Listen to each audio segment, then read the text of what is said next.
I think first and foremost, congratulations to last year's championship team. I told those guys afterwards, like watching that video, and again, it just goes to show like this place does things at the highest level. Like that video before, the way they captured that joy and emotion, like it got me emotional on the sideline, like that standing there watching it. But congratulations to all those guys, the ones that were here obviously and the ones that couldn't be here. That is a special thing. And I recently, the women's coach at Bryant, she just recently texted me a picture of our banner up there, and the same thing. It just, I get chills thinking about it, and makes you emotional because it's hard to do. I just told those guys that like it is hard to win. It is really, really hard to win. It is really, really hard to win a championship. But you know, for that group to be celebrated today in front of everybody was awesome to see. As far as the game, I told these guys like. Honestly, I feel the same way that I did last Sunday. You know, these are opportunities that don't go on your record to see, okay, what do we need to do? You know, what do we need to work on? What do we need to highlight? You know, I thought the energy was just better. We started last Sunday. We were on our heels, and I told them, like, I'll put that on me. Like, I tailored practice back a little bit last week going into that. You know, where we stayed amped up this week. We didn't kind of have a little taper off later in the week like we did last week. So, again, that's what you do this for, to learn about the group. This group needs to continue to be challenged, continue to be prodded to, you know, play at the highest level. And there's plenty of work to do, but there should be on October 26th. I think they cut it to 5 kind of early in that second half. What did you like down the stretch in those last 10, 12 minutes or so that y'all did to allow you to separate? Well, the start of the half, again, we were extended, which in some cases was good defensively, but then we got overextended. Then it became like, let me just run up and try to pressure this guy 37 feet from the basket when we don't need to. And then the other guys were overextended. So, and they obviously made an adjustment to try and drive us at multiple spots. So we adjusted on that, you know, better. We just sat down and guarded better. We were better in gaps with some of our help. You know, obviously the rebounding was you know, 20 offensive rebounds to a team that's smaller than us is atrocious. But and it's funny because the challenge to our guys is that was almost the exact number I said to them. I said, let's go get 22 offensive rebounds ourselves, and we give up 20. So, you know, maybe next time I'll tell them, like, let's give up 20 rebounds and we'll have 20 offensive rebounds. And Keyshawn combined for 0 rebounds. How? Like, I got that. That's a great question. Now, I don't mean that as snarky way. No, we were just talking about it in there. Some of it is with us switching with those guys. They're on the perimeter a little bit. They're not in there to rebound. Sometimes they get switched on. So, again, it's something that we have to watch and look at.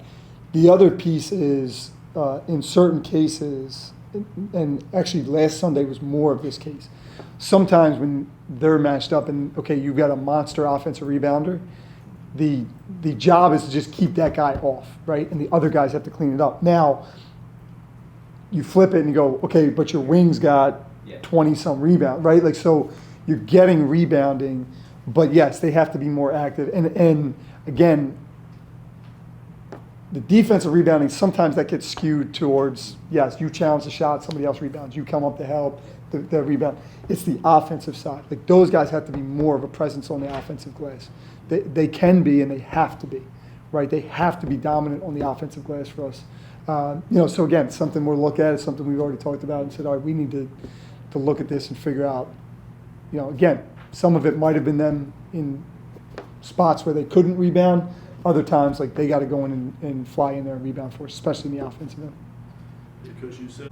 Yeah, I mean, I would say the same thing. Don't overreact. You know, I was just standing in the hallway and my wife said, oh, you happy? And I feel the same. I really do. That's not coach speak. That's not, like, you guys will kind of get to know, like, I sitting here and I'm, all right, like, we just had a huge win and, all right, you know, like, it was good. And, you know, it's just not my nature to be up here and then down here and up here and down here. Like, we have work to do. So regardless of what this outcome was, regardless of last Sunday's outcome, like we have work to do. And we have to be able to now, if you want to call it success, handle success. We handled failure from last week. Last week we failed. We handled that this week. Preparation was really good. The film sessions were really good. So can we do that now? Now that if they walk out of here and somebody says, oh, that was a great game, you guys played great, can they handle that to be like, when I sit there and I say, look, we weren't that great, and here's why, and here's what we have to be better, because we're chasing something more than winning an exhibition game. Tyrell's tight games, like, hey, Tyrell can go get us a bucket. How important is it to get confidence for a guy like that in this game for him to be? Yeah, it's huge. Honestly, he hasn't shot the ball great recently, but he is a very good shooter. I mean, you don't shoot 40% in the SEC for 2 years and not be able to make shots. So, you know, it was good to see him. And Tyrell's he's just a basketball guy. Like, he's just one of those guys, like, he's always talking about basketball. There's always something, a debate, a discussion, a memory, whatever. Like, and it's a lot of times, I mean, there's guys all over the place that do it, but those DMV guys especially have that, and he's got that. And he's like, I feel his appreciation for the situation. I feel it from a lot of them, but I feel it from him more than anybody. Right? Like, he didn't start either exhibition, didn't matter to him, right? Like, and it matters to guys, and that's okay. It's human nature for it to matter. But, you know, for him, it was just like, what you need me to do? And, you know, he's going to have moments here where he looks like the guy that could go get 12 or 14 a game in the SEC. He's going to have moments, because he hasn't played real basketball in a year and a half, where he doesn't look like that, right? So he's responded well, you know, all the way along. But all those, I mean, again, like, you look down the line, the strength of us is the group. It's not, you know, obviously there were good players in the team last year, but you knew it was Max Scholger's show, right? Like, it was going to be his show. When push came to shove, it was Scholger. For us, we're a little different that way. And it's different than what I'm used to. I'm used to, like, I know these are the guys, right? These 1 or 2 guys, these 6 or 7 guys are going to play. So it's different. I'm getting used to it too. It's going to be an adjustment for me, because I look down there and I go, like, man, that guy hasn't been in the game in 8 minutes, like, and he's good. He should be in the game. But then you look out there and go, well, who's he taking out? So there's going to be that, you know, I've used the word sacrifice with them a lot. There's going to be a lot of that, a lot of sacrifice, knowing that over the course of a 30-some game season, every single one of them is going to be sitting in this chair and having you guys go, like, man, what an unbelievable game. To kind of piggyback on that, were these 2 exhibition games giving you an opportunity to see which 5 can play the best amongst each other to get ready for the season opener? Yeah, and I mean, it's why when things shook out, we kind of did it this way. Like, we got a taste of, you know, this is more of what it's going to look like for Wagner on Monday, right? Like, a little bit smaller, they're going to be a little bit undersized, smaller guards, maybe quicker guards. So how do we have to play against that, right? Because that's going to dictate sometimes rotations and minutes and things. Obviously with Villanova, you get the high major size and the high major physicality and those things. Okay, we have, you know, now we've learned what that looks like and how we have to respond to that. So again, we're built by committee. We're built by committee. I had a conversation last week, maybe 2 weeks, last week I think it was, with Sadi Washington, assistant at Michigan State. We played them in the NCAA tournament last year. They were built that way. 10 guys that just, like, kept coming and coming and coming. And you look at their box score and it was like, you know, 2 guys averaged 12 a game, a bunch of guys averaged 9 a game, and they could come at you from any which way. We're kind of built the same way, you know, so that's what we're going to have to be. It's not, okay, put it in that guy's hand. It's going to be matchup based. It's going to be who's got it rolling that night, you know, Tyrell tonight, but it could be easily be Bam or Barry or Nick or Ahmad or Terrence, or go down the line. You know, it could be any of them. So we have to be ready for that. And again, that sacrifice and then that celebration of each other is huge. Like, can we celebrate each other when it's somebody else's night? Can we celebrate that? And then when it's my night, I get celebrated.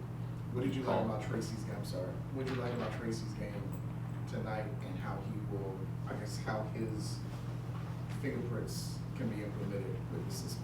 Yeah, I mean, you see it, you know, 11, 9, and 5. And you know, at halftime, I'm looking at it, he's got 7, 7, and 4. And I'm like, man, he's going to mess around and get triple-double. Like, and he's not, like, I've had guys in the past that I would tell, like, you could get a triple-double in a game. Like, he wasn't necessarily one of those guys. Now, he's been very good for a stretch here now. He's an older guy. He uses his voice. He's emerging as a leadership type of guy. He's got a fierceness about him. He's been through everything. You know, he's been through the highs and the lows of this thing, you know, at all levels. You know, barely playing and going to JUCO and playing at a super high level and playing on teams that made deep runs in NCAA tournament. So he has that experience. He knows what it looks like, right? So we need to rely on that. And then, you know, again, like, we need those types of contributions across the board. When you look at it and you go, okay, you're getting guys with 9 rebounds, 11 rebounds, guys with 5 assists, 4 assists, like that's what I look. You know, the scoring column will take care of itself if we're doing those things right. 20 to 3 fast break points. Did you get out and run as much as you wanted to, and how's just kind of the adjustment collectively for this group of the tempo you want to play at? At times we did. I thought we were a little slow in some of our transition, to be honest with you. And I think the possessions reflect that. Like, we're at, you know, it was like 64, 65 possessions was a little slow. Some of that was the pressure kind of wears into the clock a little bit. But, yeah, but you know, I know a lot has been made about the pace, and we want to play with that pace, and we want to get up and down. And when we get stops, like, we should be unstoppable in transition. We really should.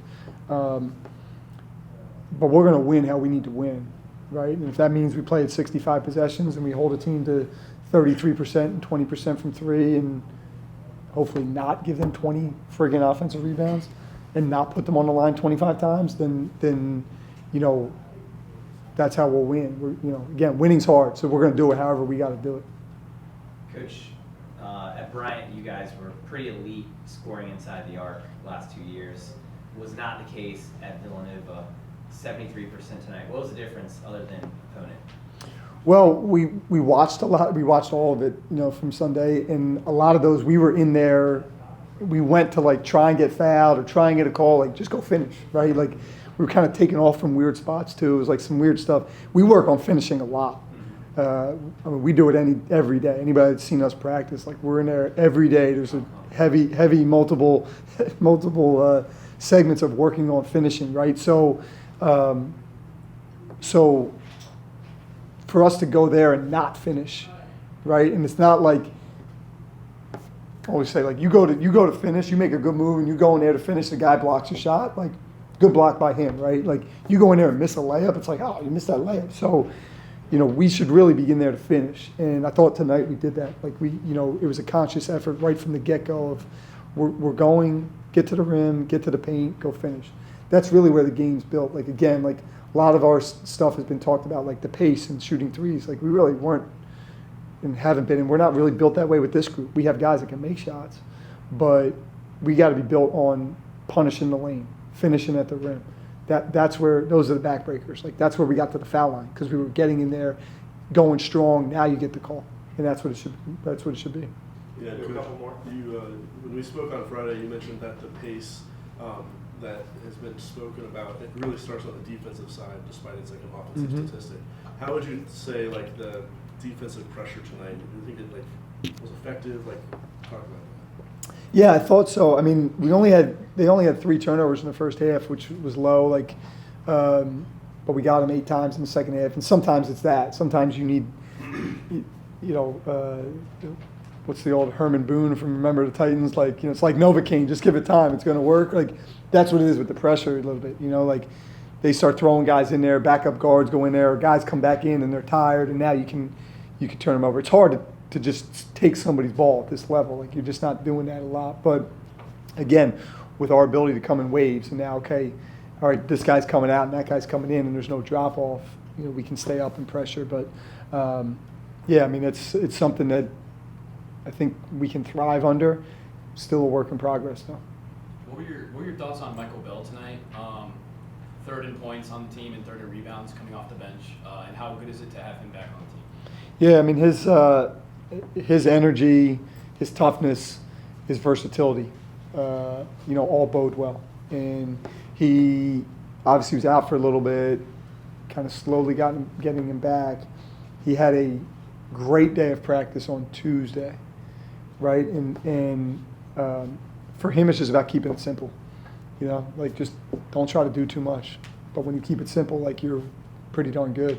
You know, so that's it with him. It's just try to keep it simple. Obviously, he's an experienced guy, a tough guy. You know, will do whatever you ask him to do. We just got to make sure it stays simple for him, right? Go defend, go rebound, sprint the floor, you know, move the ball when you need to move it, do the right things. And I tell these guys all the time, like, if your energy's in the right place, his energy was in the right place, right? He was out there to help the team win. If your energy's in the right place, the ball will find you in the right spots, and it did for him tonight. 18 assists. Did you like the ball movement, the pretty much self? Yeah, we were a little bit, I did like the ball movement. We were a little bit stagnant at times standing around on the perimeter. So that's something we'll be in big emphasis this week. Like we got pressure on the rim off of drives and off of some rebounding. We have to get pressure on the rim on cuts and, you know, when we screen, sprinting. We don't talk about rolling to the rim. We talk about sprinting to the rim. We had a great one in the second half, and Barry got a wide open three. We didn't make the shot, but we had a great one. Like, that's what it has to be. Like, we have to put that pressure on the rim. So we didn't get enough of that. We got stuck stagnant a couple times. The ball was moving, but our bodies had to move with a purpose, not just move to move, but with a purpose. There were a few too many possessions where we didn't have enough purposeful movement. But again, that's what this is for. We'll watch it. We'll break it down. You know, we'll make whatever adjustments we have to make. Thanks, guys. Appreciate you guys.